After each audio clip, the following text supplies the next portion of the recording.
সোনাইমুড়িতে হক মাহবুব ফাউন্ডেশনের উদ্যোগে ১৬টি গরু কোরবানি, অসহায়দের মাঝে গরুর গোশত বিতরণ। পবিত্র ঈদুল আজহা উপলক্ষে নোয়াখালীর সোনাইমুড়ি উপজেলার ২ নং নোদনা ইউনিয়নের হক মাহবুব ফাউন্ডেশনের উদ্যোগে গরিব, অসহায় ও হতদরিদ্র মানুষের মাঝে কোরবানির গোশত বিতরণ করা হয়েছে।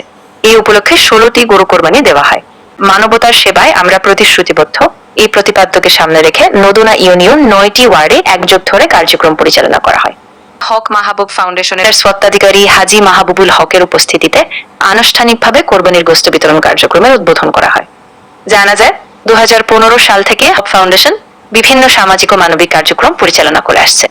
হক মাহবুব ফাউন্ডেশনের পরিচালক ফারুক মাহবুব ও ফিরোজ মাহবুব জানান, সমাজের অসহায় ও দরিদ্র মানুষের মুখে হাসি ফোটাতেই তাদের এই আয়োজন। তারা বলেন, প্রতিটি অসহায় মানুষের জন্যই আমাদের এই কোরবানি। ভবিষ্যতেও আমরা মানুষের কল্যাণে আরো বড় পরিসরে কাজ করতে চাই। এ সময় জন্য সকলের কাছে দোয়া কামনা করা হয়, যেন ভবিষ্যতে আরো বেশি মানবিক ও জনকল্যাণমূলক কাজ পরিচালনা করা সম্ভব হয়। আমি আব্দুর রশিদ বলতেছি, ৫ নং ওয়ার্ডের আমাদের মাঝবাড়িয়া ফিরোজ মিয়া আপনার করোনা রক্ত ধরি শুরু করি, চাল ডাল অনেক কিছু দান করতেছে আল্লাহর হস্তে।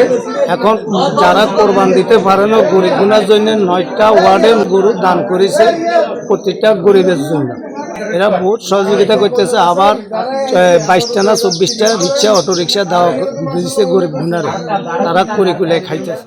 উনি ইতিমধ্যে একটি সিদ্ধান্ত গ্রহণ করেছেন, নদনা ইউনিয়নের প্রত্যেকটি ওয়ার্ডে উনি যারা কোরবান দেয় না দুস্থ মানুষের মাঝে একটু মাংস দিবেন, সেই এলাকায় প্রত্যেকটি ওয়ার্ডে একটি করে গরু দিয়েছেন উনি। আপনারা সবাই দোয়া করবেন, ওনার পরিবার পরিজন জন্য দোয়া করবেন, যাতে আল্লাহ ওনার আয়কে আরো বৃদ্ধি করে এবং পাশাপাশি আল্লাহ পাক রব্বুল আলামিন ওনার দানকে যাতে কবুল করে। ফিরোজ ভাই যাতে ভবিষ্যতেও ওনার ব্যবসায়িক উন্নতির মাধ্যমে, আপনাদের দোয়ার মাধ্যমে যাতে এই ইউনিয়ন তথা এই ইউনিয়নের পরও পুরোটি উপজেলাতে যাতে ওনার দানের হাতকে বাড়িয়ে দিতে পারে, সেই জন্য ওনার জন্য সবাই দোয়া করবেন। আসলে এখানে যে মাহবুল হক ফাউন্ডেশনের আজকে যে গরু যারা দিছে তাদের স্বত্বাধিকারী হলো ফিরোজ আলম। ফ্রান্সের ২৬টা দোকান আছে তার, সে এখানে মধ্যে দীর্ঘদিন থেকে সেই দান অনুদান দিয়ে মানুষকে আসতেছে, তারা আসে দান অনুদান দিতেছে এবং আমাদের প্রত্যেক ওয়ার্ডে একটা করে গরু দিছে, প্রত্যেক ওয়ার্ডে একটা করি। আমার ১২০ নাম, আমি ১২০ জনের এই ১২০টা কার্ড দিই। আমি ওই কার্ড অনুসারে তারা আসি মাল নিব, যতটুকু হয়তো পরিমাণে পড়ে ১২০ জনে দিয়ে দেবো। তারা এই ধরনের দিতেছে, আমরা জনগণ খুশি, আমরাও খুশি প্রতিনিধি হিসাবে এবং আমাদের এলাকার লোক হিসাবে লোকেরাও খুশি। হক ফাউন্ডেশনের পক্ষ থেকে আমাদেরকে ৫ নম্বর ওয়ার্ডে একটা গরু দেওয়া হয়েছে। সেই গরুটা আমরা গরিব অসহায় মানুষের মাধ্যমে সেটা বিলি করতেছি। ১২৩ জনকে আমরা সেই গরুটা বন্টন করে দিচ্ছি। ওনারা কিন্তু আরও এভাবে প্রত্যেকে এভাবে অর্থাৎ সাহায্য সহযোগিতা করতেছে এবং প্রত্যেক ওয়ার্ডে একটা একটা গরু দিচ্ছে ওনারা এভাবে বন্টন করে দেওয়ার জন্য। মানুষ উপকৃত হচ্ছে।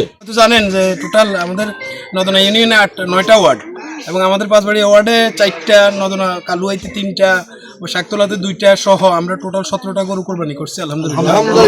আল্লাহ তাআলা আপনাদের রিজিকের ওসিলায় হয়তো আমাদেরকে দোয়া করবেন, এটাই যেন আমাদের হক ফাউন্ডেশনের মাধ্যমে আগামী দিনেও আমরা বগাবাড়িয়া তথা ২ নং নদনা ইউনিয়ন সর্বব্যাপী এবং সোনাইমুড়ি উপজেলার মধ্যে যেন দানটা আরো বেশি করে করতে পারি।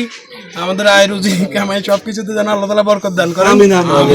বিগত দিনে আমরা অ্যাকচুয়ালি ২০১২ সাল থেকে আমাদের এই ফাউন্ডেশন হক মাহবুব ফাউন্ডেশনের কার্যক্রম ছিল, তো আমরা খুব একটা প্রচারণা আসতে চাই নাই, খুবই নীরবে কাজ করে গেছি। আমার ছোট ভাই, আমার আব্বা, আমাদের পরিবারের সবাই নীরবেই কাজ করছি। এখন আমরা চাচ্ছি যে বিষয়টা আসলে জানানো উচিত এই কারণেই, যাতে যারা সঠিকভাবে যার প্রয়োজন যেন উনি সাহায্যটা পায়, ওনার হাতেই যেন যায়। তো এই জানানোর মাধ্যমে আপনাদেরকে আমরা এই মেসেজটা দিতে চাই যে আগামী দিনে সবাই এই সহযোগিতা করবেন, যার দরকার সে যেন পায়। শুধু আমরা না, আরও বিভিন্ন ফাউন্ডেশন আছে, বিভিন্ন সংস্থা আছে, গভর্নমেন্ট সহযোগিতা আছে। আসলে যার প্রয়োজন উনি যদি পায়, তাইলে আমাদের মধ্যে একটা পরিবর্তন আসবে, আমাদের সমাজে একটা পরিবর্তন। আর যে অভাবী প্রকৃত সেই মানুষটা যেন পায়, এটাই আমাদের চেষ্টা থাকবে। আপনারা দোয়া করুন। আমি সবার কাছে প্রথমে দোয়া চাইতেছি যে আমাদের যে অনুদানটা আমরা যেভাবে মানে গত এক যুগেরও বেশি আমরা করতেছি, যেন আমরা সামনে আরও মানে আমাদের ইয়েটা আরও প্রসার হয়, আরও ভালোভাবে আগে যেতে পারি। যারা অসহায় দুস্থ মানুষ আছে এদের পাশে দাঁড়াতে পারি। কোরবান না শুধু, আমরা সব সময় চাই পুরা যেন শুধু আমাদের এই গ্রামেই না, আমরা পুরা উপজেলা ভিত্তিক ইনশাল্লাহ কাজকর্ম করার চিন্তা ভাবনা আছে ইনশাআল্লাহ। দোয়া করবেন যেন আল্লাহ আমাদের সেই তৌফিক দেয়, যেভাবে আছি যেন এইভাবে কন্টিনিউ থাকি, যেন আমরা সবসময় আপনাদের পাশে থাকতে পারি। শুধু এই দোয়াটা চাই আপনাদের, ঠিক আছে? সবাই ভালো থাকেন, আসসালামু আলাইকুম।